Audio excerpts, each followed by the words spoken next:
여러분 안녕하십니까? 오늘의 미국 강예신입니다. 오늘은 2018년 들어서서 미국에서는 처음 맞는 일요일 그리고 한국은 이제 월요일 아침이 밝았습니다.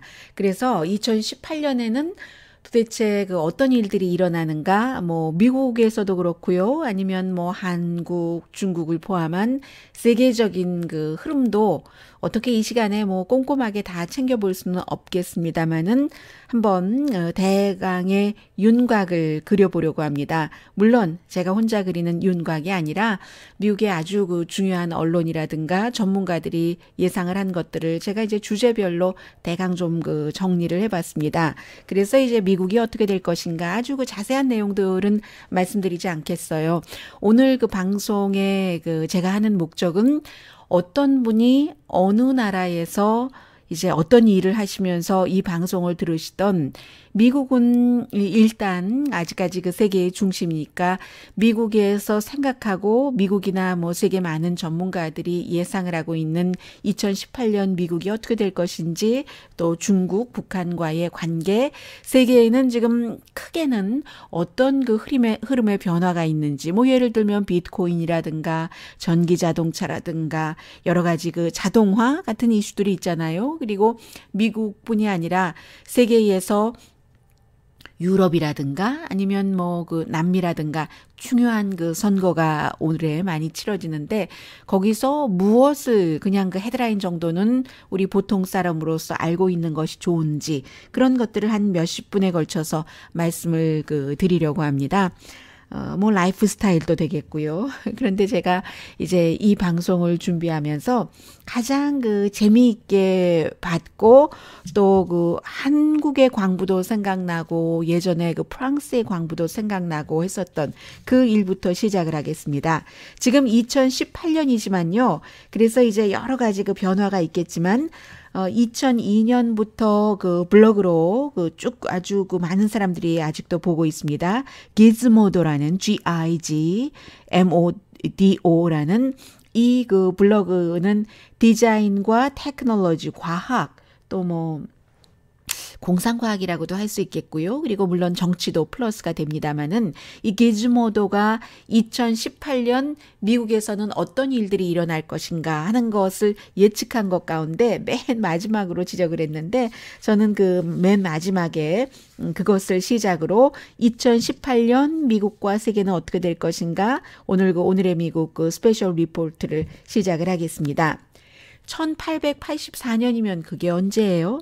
미국에서 오하이오주에서 뉴 스테이츠빌이라는 곳에 아마 그 회사 이름도 뉴 스테이츠빌 그 컴퍼니인데 그곳에서 이제 광부들이 왜 이렇게 돈을 조금 주는가? 당신들은 돈을 그렇게 많이 벌어가면서 하고 1800년대인데 이미 그 시위가 일어난 거예요. 말하자면 그 노조원 비슷하게 시위가 일어나서 그 가운데서 몇몇 그 광부 노조원들이 이제 그때의 뭐 자동차가 뭐 전기 자동차도 아니고 가솔린 자동차도 아니잖아요. 말하자면 석탄을 실어서 그 석탄에 그 불을 붙여서요. 그 불타는 석탄차를 광산에 확 그 집어넣어 버린 겁니다.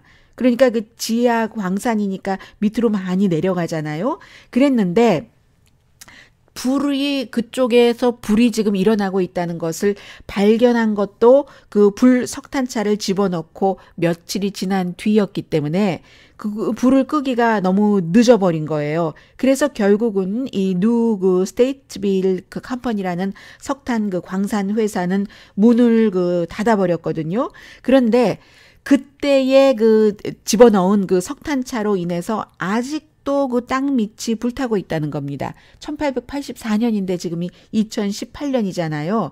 이게 이제 그 1918년도에 7월 4일 코리던 리퍼블릭 뉴스페이퍼라는 인디아나주의 뉴스페이퍼에서 1918년도에 신문에 기사를 썼는데 그것은 앞으로도 굉장히 오랜 동안 탈 것이다. 2018년을 더 넘어서까지도요. 그런 예상을 했는데 그게 실제로 지금 일어나고 있다는 거예요. 얼마나 많은 그 면적이 타고 등등 해서 그 1800년대 그 마지막에는요. 예를 들어서 그쪽 지역의 주민들이 우물의 물이라는 것은 뭐 봄, 여름, 가을, 겨울 어느 정도 좀 시원함을 유지하고 있는 것인데 그 주민들은 그 우물의 워러로 인스턴트 커피, 그때 뭐 맥심 커피는 없었겠죠? 인스턴트 커피를 타는데 그 우물물로 탔답니다. 이제 불에 끓이지 않아도 되는 거예요. 너무 뜨겁기 때문에. 왜냐하면 광산으로 인해서 그 주변 지하가 계속 타고 있기 때문에 그래서 이제 그 우물물로 커피를 바로 그 끓여 먹었다 하는 얘기가 되고요. 정말 대단하죠. 그리고 2003년도에는 어떤 일이 있었냐면요. 그때에 불타는 석탄차를 그 광산에 집어넣은 그것 때문에 그쪽 지역에서 이렇게 그 연기가 땅 위로 연기가 막 모락모락 그 피어오르는 거예요. 그러니까 주민들이 그 과거에 그런 역사를 안 사람도 없을 테고 1800년대였으니까요. 911에 신고를 했습니다. 911 맞죠? 129였나요? 그때는 한국이 지금 129고요. 911에 아무튼 신고를 해서 이제 그 경찰들이 출동을 하고 가서 보니까 그런 일이 있었더라 하는 이제 그런 스토리도 있어요. 그래서 어떻게 보면 그 역사라든가 사람들이 그 살아가는 것은 항상 과거가 현재의 거울이라고 얘기하는 것처럼 1884년도에 석탄차가 아직도 금 지하에서 불타고 있다. 이런 말씀을 드리면서요. 이제 다른 것, 이 그 기즈모도가 예상을 한 2018년도에는 윤리적인 비난이다. 뭐 여러 가지 논쟁이 있음에도 불구하고 2018년에는 인간 복제가 될 것이다. 그리고 사람들이 이미 그 데이트를 안 하는 사람들이 많잖아요. 컴퓨터와 앉아서 데이트를 하느라고. 강아지가 숨지면 하고 울던 것이 이제 그 복제를 하면 되고, 그리고 학교에 가기 싫으면 복제한 나를 학교에 보내면 되고, 이것 역시 1998년도 9월 4일에 텍사스에서 발행되는 신문이에요. 아말리오 데일리 뉴스가 예측을 했던 겁니다. 20세기에 예측을 한 21세기 2018년도예요. 그리고 이제 자동차 같은 경우는 1918년도에 어떤 신문이요? 어떤 신문인가요? 네. 세인트 존스 데일리 뉴스페이퍼가 예상을 했는데 2018년이 되면은 이제 보이스 타이프라이터가 생길 것이다. 보이스 타이프라이터가 요즘 우리가 얘기하고 있는 그 아마존에 알렉사 이거 뭐지? 하면 가르쳐주고 시리 하고 시리는 어떤 때 제가 이제 아이폰을 쓰니까요. 뭐 켜지도 않았는데도 잘못 터치되면은 뭐 뭘 도와드릴까요? 뭐 이렇게 얘기를 하는데요. 그런 것을 1918년도에 이미 예상을 했었다는 것이고, 그리고 1959년도에 텍사스에서 발행되는 신문이에요. 럽벅스 모닝 그다음에 못 읽겠어요. 어떤 지역인 것 같은데 제가 써놓고도 너무 흘렸었어요. 시간을 절약하기 위해서. 그게 중요한 건 아니니까요. 아무튼 그 신문이 예상하기를 2018년도에는 농부가 농부에게 전화하지 않을 것이다. 이 흰색 자켓만 입으면 농부가 바로 과학자가 돼버리는 겁니다. 그래서 어떤 단추를 누르면 이제 와이프와 얘기를 하면서 셀리 올해는 바나나를 많이 우리가 심어야 되겠어 하면 바나나에 관한 단추를 누르면 그 바나나 버튼이죠. 누르고 나면은 그 플라스틱 바나나를 위한 기숙사 같은 것이 만들어져서 온도, 습도, 뭐 태양 모든 것을 다 그 컨트롤할 수 있게 돼서 농부는 컨트롤 타워에서 결국은 이제 뭐 비료 주는 것 모든 것을 다 단추로 해결을 하기 때문에 농부가 과학자가 된다. 뭐 이런 얘기를 하는 거죠. 그리고 이제 2018년에는 사람들이 1차 대전에 관한 전쟁 영화를 많이 볼 것이다. 이게 1918년도 11월 23일에 뉴욕이군요. 발행되는 그 미들타운 프레스라는 신문이 예상을 했는데 사람들이 이제 그 전쟁에 참전했었던 그런 사람들도 다 숨지고 하니까 역사의 그 답을 교육적으로 답이라는 것은 사실 어렵겠지만요. 이제 그 1차 대전의 영화를 보면서 그만큼 2018년이 세계적으로 굉장히 긴장이 많기 때문에 그런 영화를 보면서 교훈을 얻을 것이다. 뭐 이런 그 예상도 해놨고요. 그리고 뭐 지금 뭐 이미 그 트럼프 대통령이 달에 우리가 간다, 화성까지 간다 이런 얘기는 사실은 조지 W 부시 대통령, 그 이전에 빌 클린턴, 그 이후에 오바마 대통령 많은 사람이 했었던 얘기고 뭐 테슬라 자동차의 일론 머스크 우주 개발을 지금 하고 있잖아요. 그런 얘기들을 많이 하니까 뭐 당연한 예측인 것 같기도 하는데 그럼에도 불구하고 이 얘기는 조금 몇 년 더 기다려야 몇 년인지는 모르겠습니다만은 2018년에 뭐 당장 화성에 여행을 가는 거요. 뭐 개발을 한다고 우주인들이 가는 것 아니고요. 그런 것은 조금 더 시간이 있어야지 되지 않을까. 지금 분위기로는 그렇게 생각이 되고요. 그래서 지금까지는 일단 가볍게 시작을 했습니다. 2018년 지금 세계 미국은 어떻게 될 것인가 기즈모도 재미있는 그 포커스를 두고 말씀을 드렸고요.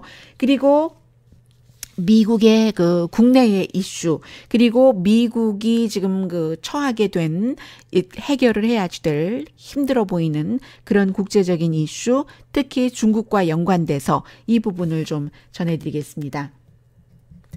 네, 일단은 가장 중요한 것은 미국에서 11월 달에 그 중간 선거가 있는데 민주당이 과연 그 하원에서 다수당이 될 것인가. 이것은 그 중요한 것이 하원에서 민주당이 다수당이 되고 나면은 이제 당연히 그 트럼프 대통령의 뭐 탄핵 뭐 이런 것들을 얘기할 것이기 때문에 사람들이 신경을 쓰는데 지난 며칠 사이에 미국을 오늘 아침까지도 정말 뜨겁게 하고 있는 이 그 Fire and Fury라는 책이요. 그 트럼프 대통령 이 책 때문에 그 책 가짜 저자도 가짜고 뭐 고소할 그럴 뜻을 밝혔고 그 책에 그 대통령의 아들이 FBI에 신고하지 않고 힐러리 클린턴에 대해서 어떤 것을 가르쳐 준다는데 혹해서 러시아 사람들을 트럼프 타워에서 만났으니까 뭐 반역적이다 이렇게 얘기했었던 대통령의 전 그 선거 캠페인 의장이었고 백악관 수석 전략가였던 스티브 배넌이 꼴이 쫙 내렸습니다.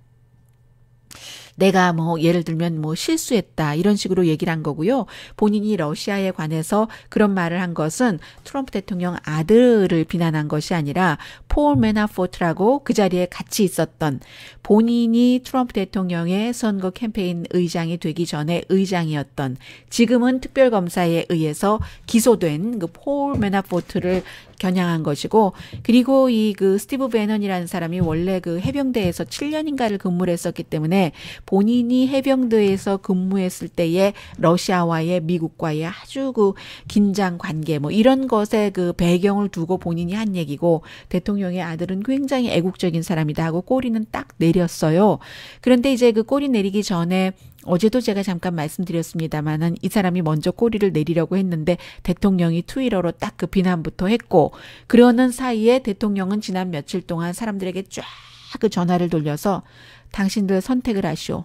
나를 선택하겠소? 지금 뭐 티파리의 지지를 받고 지금 공화당의 기반을 완전히 엎어버린다고 하는 계획, 장기적인 계획을 세우고 있는 스티브 배넌, 브레이트바트의 CEO를 선택하겠소. 해서 누굴 선택하겠어요, 사람들이. 선택을 하지 않아도 되는 위치에서 중립적이거나 별로 그런 곳에서 이득을 얻으려고 하거나 관여하지 않거나 하는 사람들은 상관없습니다. 그러나 이득을 얻거나 영향력을 끼치거나 관여를 하기를 원하는 사람은 대통령과 스티브 배넌 사이에서 더 힘이 큰 대통령을 선택하는 것은 너무나 당연한 일입니다. 그래서 지금 그 Fire and Fury에서 가장 중요한 것 가운데 하나도 33.3, 33.3, 33.3 대통령이 탄핵당하거나 너무 힘들어서 못 견뎌서 사임하거나 아니면 부통령이나 장관들이 의견 일치를 봐서 이 대통령은 정신건강이 대통령을 수행하기에 부적합합니다 해서 헌법 그 수정헌법 25조로 해서 내려오게 하거나 이게 가장 중요한 것인데 대통령이 나는 정신건강 너무 좋다고 하고 12일에 건강 그 테스트 결과도 지금 발표를 하고요. 또 오히려 대통령이 이런 얘기까지 했어요.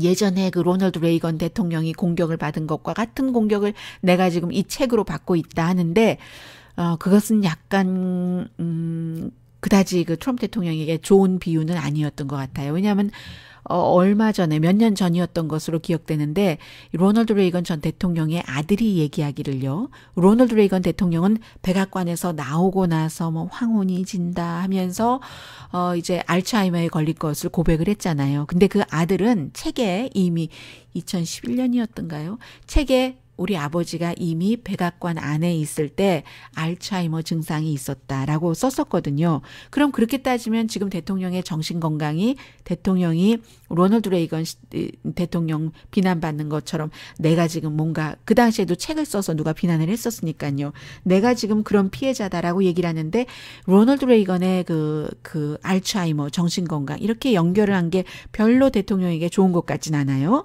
그래서 이제 미국에선 다른 것 다 제치고 11월 달에 중간선거에서 민주당이 상원에서 다수당이 되기는 그다지 쉽진 않아요. 그러나 하원에서 다수당이 된다면 뭐 25석인가 더 가지고 오면 되는데요. 그렇게 된다면 대통령 탄핵 얘기는 당연히 나오고 있고요. 그 사이에 사람들은 나는 그 마이크 펜스가 더 싫어하는 사람들도 더 많아요. 그리고 이제 그래서 어떻게 될지 모르겠어요. 아무튼 미국에서는 중요한 것이 11월 달에 선거가 되겠고 그리고 이제 지금 뭐 기간산업, 미국에서의 기간산업이라는 것은 기간산업은 돈이 많이 들어가는 한국의 그 어떤 산업이잖아요. 한국에서 예를 들어서 한국의 산업이 아니라 세계 어느 나라에서거나 뭐 지금 뭐 4대강 산업, 뭐 중동과의 어떤 무슨 산업 등등 이명박 대통령이 전 대통령이 지금 굉장히 과거의 일로 다시 그 조사를 받거나 조사를 받을 위기는 이미 들어갔고요. 그런 것과 마찬가지로 국가가 주도하는 기간 산업이라는 것은 너무나 큰 것인데 언제나 미국에서는 그 기간 산업이라는 것은 초당적이었습니다. 그러나 오바마가 대통령이었었을 때는 특히 오바마가 흑인이었기 때문에 무조건 무시하고 지금도 한국 분들 가운데서도 또 오늘의 미국을 유튜브로 듣고 계신 분들 가운데서도 그런 되지도 않는 제가 되지도 않는이라고 건방지게 말씀드렸습니다. 되지도 않는 오바마에 대한 공격을 하시는 되지도 않는 댓글을 다시는 분들이 많습니다. 오바마가 무슬림이라고 얘기를 하면서 이제 미국에서 출생하지도 않았다고 하면서 그런 거짓 뉴스를 퍼뜨리시는 분들이 굉장히 많으세요. 물론 그 거짓 뉴스를 처음 퍼뜨렸던 사람 가운데 하나는 지금 트럼프 대통령입니다마는 오바마가 흑인이라는 이유만으로 그 백인 그 공화당 그 정치인들이 싫어했었던 사람들이 굉장히 많습니다. 그래서 원래 본인들이 사실은 이 기간 산업하는 것은 더 좋아해요. 그런데도 흑인 오바마 대통령을 대통령으로 인정하기 싫어서 어찌 노예 출신이었던 그 백그라운드에서 네가 흑인이 대통령이 돼서 백인인 나의 위에 있어? 이런 생각들이 오바마 대통령 시절에 많은 백인 남자 정치인들 사이에 있었어요. 그래서 그 기간 산업을 이제 그 지지해주지 않은 것들이 많았는데 지금은 이제 민주당이 당연히 기간 산업을 지지를 하고 또 공화당도 지지를 하는데 공화당이 백인이잖아요. 트럼프 대통령은. 그러니까 이게 가능할 수도 있어요. 60표가 상원에서 필요한데 지금 뭐 공화당이 현재 쉬운 한 표니까요. 또 선거가 되면 어떻게 될지 모르겠습니다만은 11월 달에. 그래서 이게 지금 될 수도 있는 것이고 미국에서 사회복지도 굉장히 중요한데요. 이것도 한국의 보수와 진보의 차이처럼 미국에서도 보수는 사회복지를 많이 없애려고 하죠. 그런데 트럼프 대통령은 사실은 그 공화당의 전형적인 공화당 스타일도 아니기 때문에 전형적인 스타일인 폴 라이언 하원 의장과는 이 웰페어라든가 그 밖에 사회복지에 대해서 다른 생각을 갖고 있습니다. 예를 들어서 그 트럼프 대통령은 중간층의 사회복지에 대한 것을 없애거나 수정하거나 줄이는 것을 별로 원치 않습니다. 그것은 이제 그 공화당의 미치 매코넬 공화당 그 원내대표와 마찬가지 생각인데 중간층을 터치한다는 것은 메디케어, 소셜 시큐리티 이런 것들인데 그것은 별로 원치 않고 그러나 개혁은 하고 싶어 합니다. 저소득층에 관한 것을 손대기를 원하는 거죠. 예를 들어서 저소득층에 대해서 그 임시적으로 극박하게 보조를 해줘야지 된다던가 뭐 150만 가정 뭐 이런 사람들이 있는데요. 그런 때는 이 사람들에게 무조건 돈을 줄 게 아니라 일을 하는가 또 알아보고 마약 테스트도 하고 푸드 스탬프를 준다던가 이 저소득층의 메디케이트 또 그 주택 보조를 할 때 그런 것을 하기를 원하는 겁니다. 그러면요. 저소득층 계층에 대한 이런 사회복지를 손을 대면은 사실은 정부가 큰 돈을 절약하지는 못해요. 다만 그 트럼프 대통령으로서는 내가 이렇게 개혁을 했다는 것을 보여주고 싶은 것이고 중간층 같은 거 터치를 원치 않는 것 가운데 하나는 중간층 터치는요. 이렇게 크게 많이 터치까지 되는 것은 민주당의 협조 없으면 안 되거든요. 그런데 민주당이 협조해 주지 않죠. 당연히 민주당의 어떤 그 개념, 이상, 이론, 그 원론, 그 원래의 주장이기도 하니까는요. 국가가 힘든 사람들을 보조하는 것은 당연하다. 어느 기본적인 삶은 특히 건강에 있어서 유지하게 해줘야지 된다. 이게 이제 민주당의 원리 원칙이니까 그렇게 되는 거고요. 그런데 이제 파이낸셜 타임스가 예상한 것을 보니까 공화당을 민주당이 11월 선거에서 적어도 하원에서는 다수당으로 이길 수 있다. 이렇게 생각하는 그렇게 예측을 했더군요. 파이낸셜 타임스는. 이 파이낸셜 타임스는 뉴욕 타임스와 같은 계열이고요.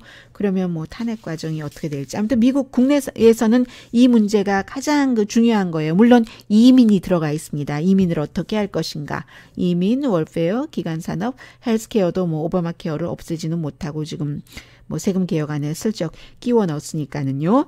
이게 중요한 것이고 그리고는 국제적으로 중요한 것은 다 국가 안보라는 이름 안에 이란, 자세히 말씀드리지 않겠습니다. 이란 이슈가 들어가 있고 지금 시위하고 있죠. 캐롤라이나래요. 노스코리아. 이 노스코리아에 대해서는 오늘은 또 그 대통령이 뭐 대화를 할 수도 있다? 뭐 이런 그 분위기에 트윗을 했어요. 그런데 어제 그제 미국의 유엔 주재 니케일리 대사라든가 또 국무장관이요. 렉스 틸러슨 이런 사람들은 아직도 군사 옵션이 위에 올라와 있다. 그러니까 노스코리아에 대해서는 여전히 너무 많은 얘기들을 하고 있기 때문에 그래서 동시다발적으로 이런 여력이 저런 얘기를 계속 해와서 여전히 불안정한 메시지를 보내니까 미국에 결국 좋지는 않아요. 연속성이 없고 이 렉스 틸러슨과 연줄이 있는 사람, 니키 헤일리와 연줄이 있는 사람, 트럼프 대통령과 연줄이 있는 그런 뭐 한국계가 별로 없는 것 같은데요. 한국에서도. 그럴 경우에 뭐 추진을 할 수가 없어요. 정책을. 이 말을 믿어야지 되는가? 뭐 그런 것 때문에요. 그리고 중국에 대해서도 제가 이제 나중에 다시 오늘 아니고 말씀을 드리겠습니다마는 중국을 너무 믿는 것. 중국이 노스코리아에 이미 그 정도의 영향력을 미칠 수 없는데 중국만 의존을 한다던가 뭐가 잘 안 되면 중국에 미룬다던가 이런 것도 지금 더 이상 할 수 없는 일이죠. 굉장히 지금 트럼프 대통령으로서는 여러 가지 특히 노스코리아와 관련해서 어려움이 있고 그리고 이제 예를 들어서 미국의 영향력이 지금 너무 지난 10개월 동안 약해졌기 때문에 과거에 아버지 부시 대통령이 이라크와 전쟁을 치르겠다 했었을 때 그때 34개국 플러스 제가 왜 34개국 플러스라고 말씀드렸냐면 적어도 기억하는 한 34개국은 지지를 했었거든요. 그랬는데 지금 만약에 트럼프 대통령이 어느 나라와 전쟁을 치른다 이렇게 선포를 하면서 우리를 지지하거나 도와주세요 라고 부탁을 한다면 5개국도 안 될 것이라. 이게 이제 NPR 방송의 내셔널 퍼블릭 라디오가 공영방송국이 예상을 한 겁니다. 실제로 지난번에 유엔에서 이스라엘의 수도는 공식적으로 예루살렘이다. 나 트럼프가 그렇게 정했으니 당신들도 따라주길 바라요. 이랬을 때 뭐 과테말라 정도만 그랬던 정도잖아요. 그리고 이제 트럼프 대통령이 틀리지 않았습니다. 옳았습니다. 하고 손을 들어준 국가도 9개국인가였던가요? 밖에 안 되고 나머지 뭐 128개국인가? 129개국이 다 뭐 러시아를 포함을 해서 미국의 중요한 우방국 영국을 포함해서 한국까지도 그건 아니죠 라고 얘기를 했고 한국도 다른 나라들 다 그럴 수가 없어요. 어떻게 미국 뜻을만 따라가요? 중동과 사업을 하는 나라들이 얼마나 많은데 한국도 딱 그렇게 했다가는 그야말로 한국도 중동에서 경제적으로 얼마나 피해를 보는데 미국 대통령이 말한다고 따라갈 수는 없잖아요. 그래서 지금 그 영향력도 약해졌고 굉장히 힘들어졌는데 그게 이제 그 중국에겐 굉장히 기회가 된다는 건데 언제까지 기회가 되느냐요? 그것은 트럼프 대통령인 한 이게 그 칭화대학교의 그 현대 국제관계연구소 소장인 옌 쉐퉁 소장이 그 미국의 뭐 예를 들어 뉴요커라든가 이런 잡지들과 한 인터뷰입니다. 그래서 뭐 시진핑 중국 국가주석이야 너무 잘 알고 계시는 것처럼 공산당도 강화시켰고 본인의 입지도 강화시켰고 중국 공산당이 강화된다는 것은 보통 일반 당인 그 정치적인 당인 게 아니라 모든 국내 해외의 그 정책 목표를 그 본인들이 원하는 이 본인은 이제 시진핑인 거예요. 그런 것으로 만들어서 그런데 그 관심과 목표가 그 서구 사회의 관심과 목표와는 좀 다르다는 게 문제인 거죠. 그래서 시진핑 국가주석은 굉장히 결정권자로서 빠른 변화를 줄 수 있지만 그렇지만 이제 이런 것들이 트럼프 대통령과도 좀 비슷해요. 요즘에 트럼프 대통령 주변에서는 사람들이 다 아첨하는 사람들이 많거든요. 오늘 그 이제 그 대통령 연설문도 쓰고 자문도 하고 하는 그 스티븐 밀러라는 캘리포니아주에서 대통령 백악관까지 간 30대 초반의 이 젊은 사람이 너무너무 용비어천가를 하는 거예요. 그 CNN 방송에 나와서 하니까 할 수 없이는 제가 빼고요. 그 사회자 그 CNN의 그 진행자 그 앵커가 그냥 잘라버리더군요. 뭐라고 말하면서 잘랐냐면 당신은 지금 한 사람을 위해서 방송하고 있군요. 트럼프 대통령에게 너무 아첨하고 있습니다. I got it. 나 다 알아들었으니까 여기서 그만하죠 하고 인터뷰를 중단시켜 버렸습니다. 그런 식으로 시진핑 중국 국가주석에게도 너무 많은 힘이 한 사람에게 쏠려 있기 때문에 좋은 말만 하고 진짜 정책 토론은 지금 그 이루어지지 않는다는 거예요. 그게 이제 중국의 위험이기도 한데 여러 가지 뭐 중국도 그 아젠다가 있잖아요. 재정적으로도 위험하고 빈곤도 줄여야지 되고 오염 문제 등등. 그래도 미국의 트럼프 대통령이 뭐 세계 일에 관여도 하지 않는다고 하고 뭐 우리만 따라오라고 하고 처음엔 좀 따라오는 것 같더니 이제는 각자 그 국가들이 다 자신들의 입장을 찾아서 가는 것 같고 이 사이에 굉장히 그 시진핑 중국의 힘은 커질 것이다. 지금 이런 예측들을 상당히 그 많이 하고 있습니다. 그래서 그 북한 얘기를 조금 더 드려보자면요. 그야말로 트럼프 대통령의 외교 정책의 가시 중에 가시가 그 노스코리아라고 할 수 있는데 핵 능력에 대해서는 후보였을 때나 취임하고 직후에는 도저히 북한이 핵을 가질 수가 없다. 내가 대통령인 한 그럴 수 없다. 했는데 그렇게 돼버렸잖아요. 하고 나니까 Fire and Fury 이게 이제 새로 나온 책 제목까지 됐지만 그렇게 했고 그 뒤에 정말 그 김정은 위원장이나 트럼프 대통령이나 프로 레슬러처럼 말로써 이리 엉키고 저리 엉키면서 비난은 많이 받고 트럼프 대통령 별로 비난에 개의하는 것 같지 않고 그 사이에 이제 김정은이 신년사를 했고 평창 올림픽에는 북한 팀이 참여를 하는 것 같고 그 이후의 일에 대해서는 아직 아무도 모르고 있는 그 상태고요. 그런데 중요한 것은 중국과 러시아는 현 북한 정권을 포기하거나 버리지 않는다는 거죠.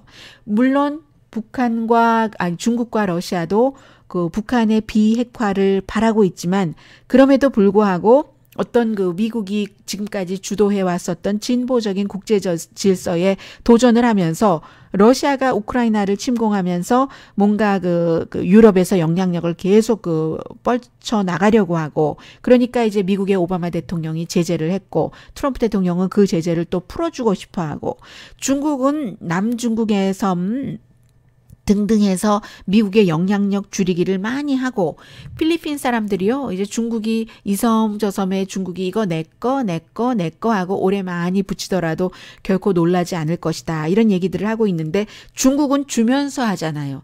미국은 주지 않고 갖고 있었던 것 내놔라. 그리고 다시 협상해야지 되겠다 하면서 나를 따르라 하는데 중국은 예를 들어 아프리카 이런 많은 뭐 중동 같은데 뭐 유럽까지들 포함해서 1대1로 새로운 그 뉴 실크로드 정책을 쓰면서 많은 그 지원도 하면서 나를 따르라 하는데 미국은 그게 아니기 때문에 지금 미국에서도 걱정하는 사람들이 굉장히 많고요. 물론 미국이 항상 주도를 잡아야지 된다는 생각에서 그런 게 아니라 중국이 미국보다 훨씬 더 그 사람을 기본적으로 위하고 그런 정책을 펼친다면은 뭐 중국으로 주도권이 넘어가는 것도 미국에서도 세계에서도 많이 좋아할 텐데 세계가 왜 미국이 아직까지 세계의 주도권을 쥐고 있길 원하겠어요? 미국이 예뻐서 그렇겠어요? 미국이 중국보다 나으니까 그런 건데 지금 이제 그래서 굉장히 지금 위험이고요. 또 하나는 필라델피아 인콰이어러가 2018년도에 그 북한에 관해서 예상한 것 가운데 하나는 이렇게 가다가 결국은 그 김정은 위원장의 이름을 영어로 KIMJONG UN이라고 쓰잖아요. 김정은을 UN이라고 쓰는데 김정은이 UN에서 탈퇴할 것이다 해서 UN 김정은의 맨 그 이름이요. 그 미들 네임 UN quit 그냥 빠져나와 버린다. 그 탈탈 털고 UN quit UN 이렇게 그 표현을 했습니다. 자, 이 정도고요. 그리고 이번에는 뭘 전해드릴까요? 이번에는 2017년도에 세계에서 정말 좀 그 들여다봐야지만 되는 그런 그 선거들이 있어서 그 선거들을 간단하게나마 좀 그 정리를 해보겠습니다. 우선 이게 이제 그 왜 제가 여러분들께 전해드리냐 하면은 한국에서 살고 계시는 분들이나 미국에서 또 세계 다른 나라에서 이 오늘의 미국을 듣고 계시는 분들도 항상 그 지역에를 중심으로 한 뉴스까지밖에 우리가 바쁘니까 못 가잖아요. 그런데 적어도 세계에 이 정도의 이 점점점은 있겠구나 하는 것을 알고 계시는 게 좋겠다 싶어서 전해드립니다. 이 내용은 제 생각에 시사주간지 타임이 전했었던 것 같아요. 제가 방송 끝나고 항상 todayus.com에 방송의 뉴스원이 어딘지를 항상 그 링크를 시켜 놓습니다. 그러니까 그게 필요하신 분들은 찾아보시기 바랍니다. todayus.com에 들어가셔서요.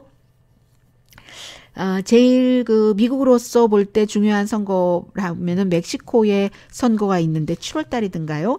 이게 그 트럼프 대통령이 굉장히 그 호전적인 접근을 하기 시작하니까 멕시코에서도 좌파 선동가가 아주 그 힘을 얻기 시작했어요. 전에 그 멕시코의 그 시장이었었던 사람인데 두 번이나 대통령 하려다가 실패했었고 안드레드 마뉴엘 로페즈 오라도라는 사람인데 지금 위치가 아주 좋아졌어요.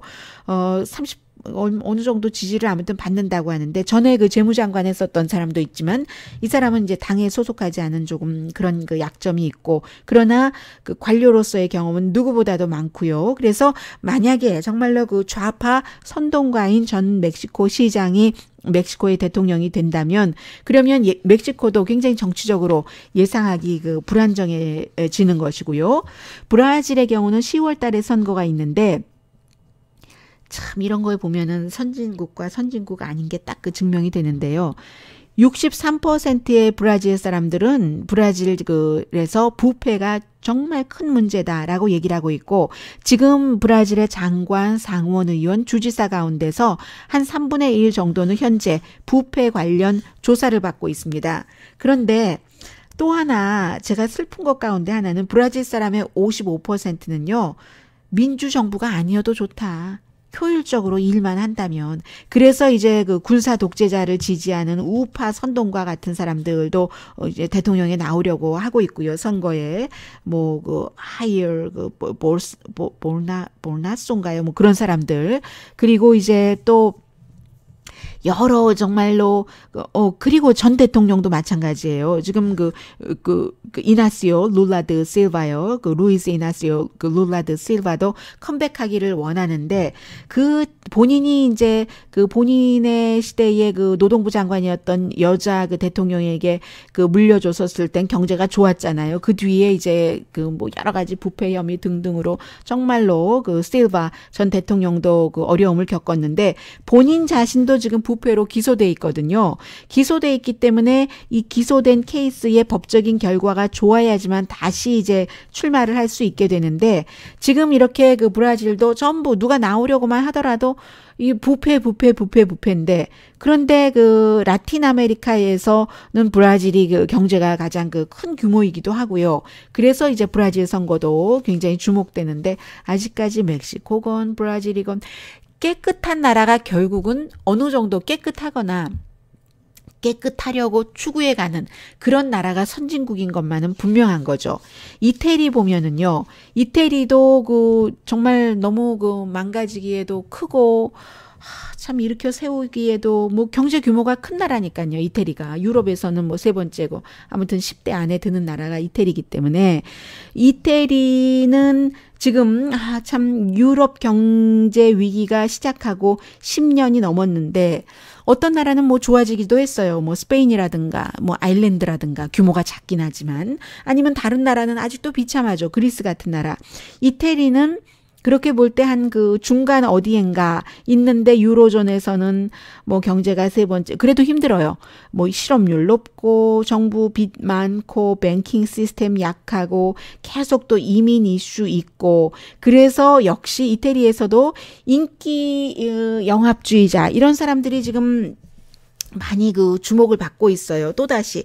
그래서 어떤 형태의 선거 결과가 나오던 이태리도 연합정부를 구성을 하고요. 뭔가 정권이 세게는 못하고 연합이라는 것이 이쪽도 얘기 좀 들어주고 저쪽 다 들어줘야지 되고 지금 뭐 앙겔라 머켈 독일 총리도 고민을 많이 하고 있는 부분인데 그런데 뭐 이태리는 뭐 지금까지 2차 대전 이후에 계속 뭐 정권도 자주 바뀌었지만 뭐 60번 이상 연합 정권이었기 때문에 별로 놀랍지도 않아요. 그러니까 뭐 아무도 그렇게 생각하지도 않지만 이태리가 뭐 유럽을 이끌 만한 그런 단기간에 어떤 지도 국가가 되지는 않을 것이다 하는 것 정도 다시 한번 확인을 하는 것이고요. 그리고 이제 길게는 말씀 안 드리겠습니다만은 터키의 경우도 굉장히 휘발성이 있는 지역이고 유럽으로 볼 때나 중동으로 볼 때나 또 휘발성 있는 배우들이 정치에 많이 포진해 있기 때문에 지금 대통령도 지난번에 4월 달이었던가요?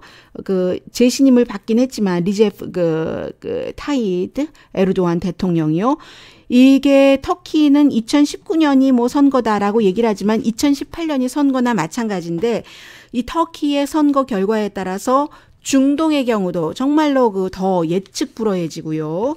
그래서 이제 그런 선거가 있고 앞서 말씀드린 것처럼 뭐 가장 중요한 선거는 미국 선거요. 435명 하원 의원 가운데서 도대체 몇 명이나 민주당이 가져올 수 있는가. 그리고 공화당은 상원 100명 가운데서 하원은 435명 전부 2년마다 한 번 선거 치르지만 임기가 6년인 상원은 3분의 1씩 치러서 이번에 34명인데 그 가운데 민주당이 훨씬 많아요. 25석인가 선거 다시 치르는 지역이 그렇거든요. 그래서 민주당은 사실은 그 모든 석을 다 지키고도 4석을 더 가져야지 다수당이 되기 때문에 상원에서 민주당이 다수당이 되기는 힘들 것 같고요. 그리고 이 그림이 트럼프 대통령의 미래 또 트럼프 대통령은 이미 재선에 나간다고 여러 가지 일들을 하고 있잖아요. 2020년에 재선의 밑거름도 된다.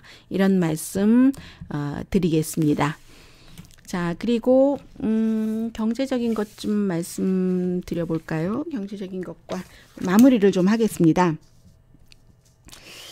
경제적인 것은 세계적으로 큰 경제로 보자면 미국의 이제 PBS 방송 공영 텔레비전이 예상하기로는 2018년부터 2023년까지로 이것은 큰 그림으로 봤습니다. 왜냐하면 중국의 1대1로 세이크로드 미국의 마샬 플랜에 정말 마샬 플랜 버전이라고 볼 수 있겠죠. 세계 경제에 있어서.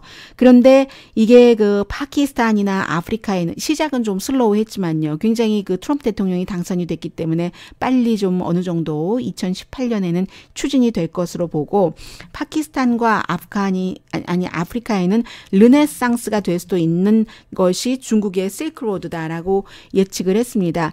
이게 왜냐하면 투자를 워낙 많이 하니까 그렇고 파키스탄 같은 경우는요. 제가 오늘의 미국 정규 방송 시간에 여러분들께 말씀을 못 드렸는데 지금 트럼프 대통령이 미국이 그동안 파키스탄에 수많은 원조를 하고 그들은 우리를 기만했다.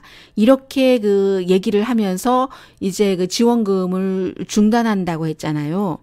이게 사실은 참 그 위험한 겁니다. 파키스탄이 지정학적으로 이렇게 저렇게 뭐 아프가니스탄이다, 뭐 인도다 등등 해서 뭐 어떤 그 뭐 아이시스다 등등 그 여러 가지를 또 그 종교 문제도 얽혀 있고 핵 문제도 얽혀 있고 해서 어느 정도는 그런 그 그룹들이 또 국경이 워낙 약하기 때문에요. 수비가 숨어들 수도 있고 그 숨어드는 것도 좀 그 방치하기도 하고 뭐 그래서 이제 트럼프 대통령은 미국을 기만했다라고 얘기를 하는데 그러나 실제적으로는 이 파키스탄도 만약에 미국이 원조를 안 한다고 하는데 눈 하나 깜짝 안 하잖아요. 지금 그래?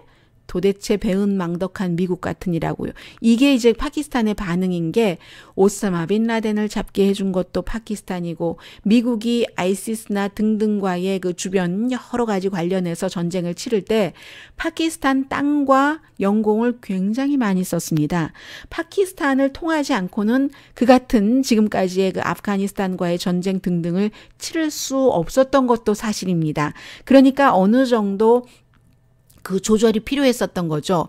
예를 들어서 아주 쉽게요. 장사하시는 분들이 큰 장사를 하시는 분들이 종업원들이 조금씩 뭐 예를 들어 너무 그 재료를 낭비한다거나 이런 것들을 왜 이거를 이 기름을 여기서 내보낼 수 있는데 여기까지 해서 기름의 0.1mm를 떼어보냈어 하고 일일이 간섭하면은 그 기술 좋은 그 셰프라든가 이런 사람들이 나가버려서 결국은 식당이 문을 닫을 수도 있다는 겁니다. 식당의 입맛이 바뀌었기 때문에 그런 식으로 미국이 지금 그 파키스탄에 대해서 그 파키스탄이 어느 정도의 미국에 완전히 협조하지 않고 약간의 무슨 뭐 그쪽 아이시스에도 뭐를 좀 좋게 해주고 이런 것이 있다 손 치더라도 이렇게 완전히 단절해 놨을 때 미국이 파키스탄 영공 지금부터 정말 in any time입니다. 파키스탄이 우리 그 영공 좀 쓰자, 뭐 어디 공습 좀 하자 할 때 no 하면 no인 거예요.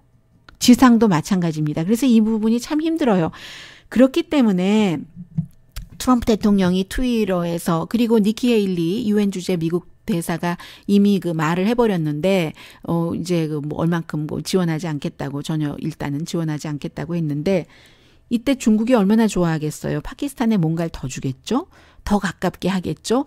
그래서 함부로 무조건 뭐 우리 좋자고 100% 순수한 것은 있을 수가 없는 거죠. 다만 약을 먹을 때 사람이 작용이 더 크냐 부작용이 더 크냐에 따라서 혈압약을 먹을 때 한 번 먹으면 끝까지 먹어야지 된다는데 그렇다 하더라도 나에게 이게 플러스가 더 되니까 혈압약을 드시는 것처럼 지금까지의 행정부는 그렇게 판단을 해왔겠죠. 이 파키스탄이 100% 미국에 엎드리지는 않는데 그래도 이 전쟁을 치르는데 파키스탄이 필요했으니까 트럼프 대통령은 반대로 파키스탄이 필요하지 않다고 판단을 내렸을지도 모르겠죠. 그러나 지금으로서는 파키스탄 없이 파키스탄이 영공과 땅을 다 닫아버린다고 할 때 미국에 좋을 것은 없다. 이 정도까지 말씀드리고요.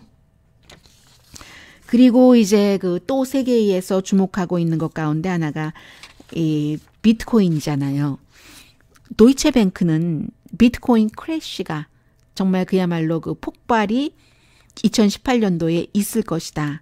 라고 얘기를 하는데 그래서 그 도이체뱅크는 비트코인, 인플레이션 너무 높이 올라가는 것, 노스코리아가 2018년도에 굉장히 위험한 요소라고 봤는데 그런데 그렇지 않게 보는 사람들도 있어요. 이 비트코인은 당연히 이제 규제, 투명성, 답이 안 되고 있는 질문에 대한 답 이것이 이제 비트코인에 대해서 추구해 가는 것이지만 이미 그 중국이나 한국은 어떤 형태로든 비트코인을 그 규제하기 시작했고요.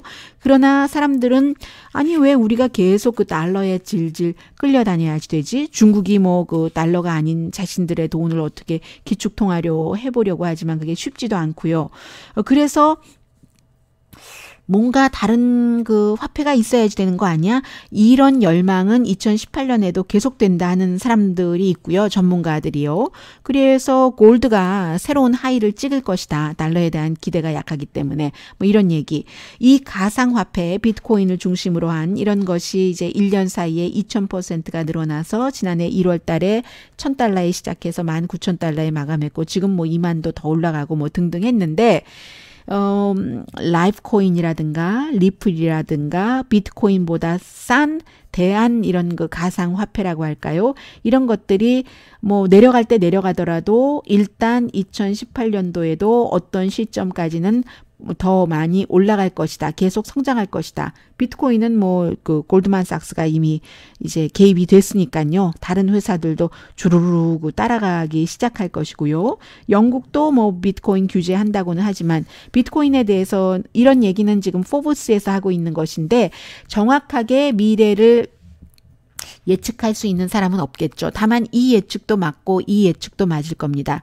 이게 언젠간 폭발할 것이다. 폭발하기 전까지는 오를 것이다.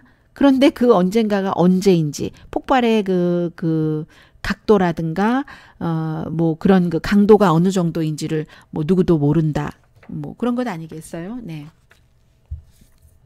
그리고 마지막으로 좀 재미있는 것 같아서 전해드릴까요? 워싱턴 포스트가 2018년도에 나가고 들어오는 것, 뭐 미국에 오시는 분들, 한국 분들 가운데서도 인앤아웃 버거 드시고 싶다 하시는 분들 많으신데요. 저 갑자기 왜 인앤아웃 버거 먹고 싶죠? 저는 고기를 별로 좋아하지 않는데 인앤아웃 버거는 맛있어요. 감자를 별로 좋아하지 않는데 인앤아웃 감자는 맛있습니다. 기름이 그다지 많이 들어가 있지 않고 뭔가 좀 프레쉬해요. 그래서 맛있는데 2018년도에 아웃되는 것, 인앤아웃이 같은 이슈로 이렇게 묶어봤습니다. 굉장히 많이 정리를 했던데요. 제가 조금만 전해드리겠습니다. 2017년에는 도대체 누가 거짓말을 하는가? 이런 것, 그러니까 무엇이 또 거짓인가? 페이크 뉴스 이런 얘기가 너무 많았어요. 그게 한창이었다면 그게 나가고 이제는 누가 저게 거짓인가 아닌가를 구분할 줄 아는가? 인입니다. 또 미국에서는요, 모기지는 나가고 리스는 들어오고 또 이제 그 머쉬룸 커피. 제가 먹어보지 않아서 제가 글로 써놓고도 못 읽어봤어요. 2017년에 머쉬룸 커피가 유행이었다면 뭐 대단히 많았잖아요. 뭐 고양이 똥이래요. 왜냐하면 그것을 영어 알파벳으로 생각하다 보니까 고양이 똥 커피도 있었는데요. 그게 나가고 치즈 티. 아니 치즈에 티에 치즈를 얹어요. 떡볶이 치즈까지는 제가 커버를 할 수 있겠습니다만은. 그리고 백악관 스태프들이 계속 뉴스를 흘렸는데 이제는 전 백악관 스태프들이 책을 낼 것이다. 그렇죠. 유일하게 백악관에서 조금 고위급 그 흑인 여성 스태프이 있었는데 1월 벌써 사임했나요? 사임한다고 했잖아요. 본인이 흑인으로서 얼마나 백악관에서 견디기 힘들었는가. 내가 이제 백악관에서 나가고 나면 재미있는 일이 있을 것이다 했는데 그리고 1년이 되고 나서 이력서에 좀 쓸 수 있는 정도 되고 백악관 스태프 가운데서 물러나는 사람 많으니까 요 며칠 크게 화제가 됐고 앞으로도 화제가 될 Fire and Fury 이외에도 2018년도에 많은 대통령에 관한 백악관에 관한 책이 대통령 가족들에 관한 것이 나올 것이다 하는 것이고요. 그리고 저는 크게 느끼지 못했는데 생강, 진저가 2017년도에 굉장히 유행했었는데 뭐 진저 스낵 같은 것은 있었어요. 진저즈 S자를 붙입니다. 생강은 더 이제 유명해질 것이라는 것이고요. 또 노화에 대해서 사람들이 관심이 많았죠. 안티 노화였다면 2018년은 안티 노화. 인스타그램에 시인들이 참 많이 나왔어요. 2018년도에는 인스타그램 예술가들이 탄생할 것이다. 또 유튜브 스토리가 2017년도에 핫했다면 2018년도에는 The New Vine. 여러분 바인 프로그램 아세요? 6초짜리 그 비디오 있잖아요. 소셜 미디어 이렇게 하는 그게 이제 더 새로워질 것이라는 거고 2017년도에 이게 웬일이랍니까? 민주주의였다면 이게 민주주의인가? 민주주의가 이렇게 되겠는가? 민주주의의 디클라이닝인가 했다면 2018년도에는 군주제. 그리고 2017년에는 여러 가지 이유로 특히 이제 그 미투 무브먼트가 있었죠. 의회에서 은퇴하고 아니면 그 트럼프 대통령이 싫다고 은퇴하고 싫어서 은퇴한다기보다는 트럼프 대통령을 지지하는 강력한 그런 사람들의 지지를 지역구에서 받지 못할 것을 알기 때문에 나가야 떨어지니까 안 나간다는 사람들도 있었어요. 그런데 2018년도에는 의회에서 쫓겨나는 게 많을 것이다. 아마 미투 무브먼트도 많을 거예요. 그리고 선거에서도 쫓겨나는 사람이 있으니까요. 2017년에는 시리 뭘 도와드릴까요? 알렉스 뭐 이것 좀 해줘. 이게 이제는 빈티지 랜드라인. 미국 사람들 휴대폰만 갖고 있는 사람들 많거든요. 한국처럼. 그런데 다시 여러 가지 이유 등으로 빈티지 랜드라인이 들어올 것이다. 특히 캘리포니아주처럼 늘 지진에 대한 위험 같은 곳이 있는 지역에서는요. 지진 나고 하면 타워 무너지고 휴대폰 안 되면 특히 이제 나이 드신 분들 해서 저도 저희 어머니가 쓰지도 않는데 랜드라인 일반 전화 끊는다고 하시는 것을 아니야 하면서 이제 제가 그 비를 내면서 계속 유지를 하고 있거든요.